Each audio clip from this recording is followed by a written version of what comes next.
Hello student, let's try to understand transportation in plant student. We have discussed earlier how plants take in a simple compound such as CO2 and photosynthesis energy stored in their chlorophyll containing organs, namely leaves. The other kind of raw material needed for the building plants bodies will also have to be taken up separately for plants. The soil is the nearest and richest source of raw material like the nitrogen, phosphorus, and other minerals. The absorption of these substances therefore occur through the part in contact with the soil, namely the root. If the distance between the soil and contacting organ and chlorophyll containing organs are small, energy and raw material can be easily diffused to all part of the plant body. But if these distances come larger, because of changing in plant body design, diffusion process will not be sufficient to provide raw material in leaves and energy in root. A proper system of transportation is therefore essential in such a situation. Energy needs differ between the different body design. Plants do not move, and plants' body have a larger proportion of dead cell in many tissues. As a result, plants have low energy needs and can use relatively slow transport system. The distance over which transport system have to be operate, however, can be very large in plant such as very tall leaves.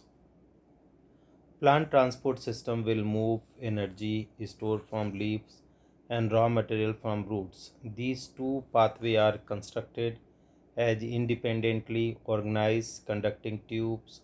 One, the xylem, moves water and mineral obtained from the soil. The other, phloem, transport produced product photosynthesis from the leaf where they are synthesized to other part of the plant. We have studied the structure of these tissue in detail class 9. Transport of water. In xylem tissue, vessel and tracheids of the roots, stem and the leaf are interconnected to form a continuous system of water conducting channel reaching all part of the plant. At the root cell in contact with the soil actively take up ions. These create difference in the concentration of these ions between the roots and the soil. Water therefore moves into the root from the soil to eliminate this difference.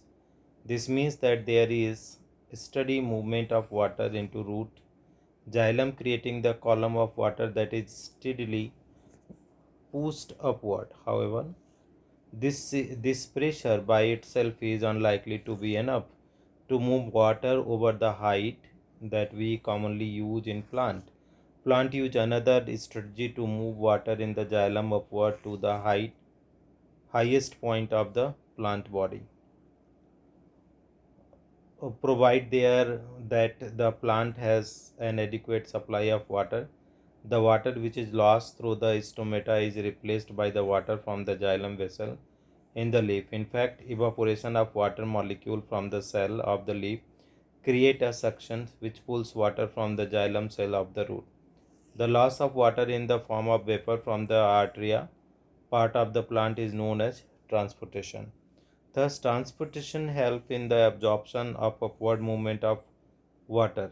Transpiration help in the absorption of upward movement of water and mineral dissolved in it from the root to leaf. It is also help in temperature regulations. The effect of the root pressure in the transport of water is more important at night. During the day, when the stomata are open, the transpiration pulse becomes the major driving force in the movement of water in the xylem. Transport of the food and other substance. So far we have discussed the transport of water and mineral in plants. Now let us consider how the products of metabolized process, particularly photosynthesis, are moved from the leaf there where they are formed to other part of the plant. This structure transport of the soluble products of the photosynthesis is called translocation, and it occurs in the part of the vascular tissue known as phloem. Beside the products of photosynthesis, the phloem transport amino acid and other substances. These substances are especially delivered to the storage organ of the root, fruits, and seed, and to growing organ. The translocation of food and other substance takes place in the sieve tube with the help of the adjacent companion cell, both in upward and downward direction.